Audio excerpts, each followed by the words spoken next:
Hi, 1 Hour Smart Home here, and today we're going to show you how to factory reset an Ecobee Smart Thermostat. So this is the Ecobee 5 Smart Thermostat or the Ecobee Smart Thermostat with Alexa built in. In order to reset this to factory default settings, we're going to click on the menu button here in the lower left-hand corner. Then we're going to scroll down and we're going to click on Settings here. Now, once we're in the Settings tab, we're going to scroll to the bottom and you can see this tab here, Reset. We go ahead and click on that. Now, if you just want to reset the registration because you want to set it up on a new account or cell phone, you can do that right here at the top. We don't want to do that. We want to reset everything to factory defaults. This middle option will only reset your schedule and preferences, so you don't want to do that either.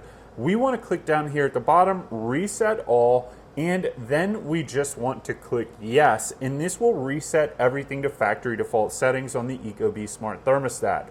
So let's go ahead and click yes.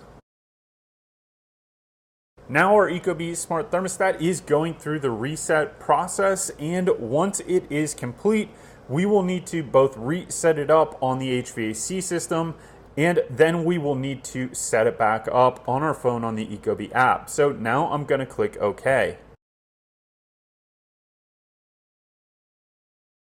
Now you're ready to get this set back up. We have another video that shows you how to set up the Ecobee Smart Thermostat, so go check that out. We'll include it in the links below. But thank you for watching this video on how to reset your Ecobee thermostat. Please give us that thumbs up, subscribe, and click any of the links below if you want to support us. Thank you.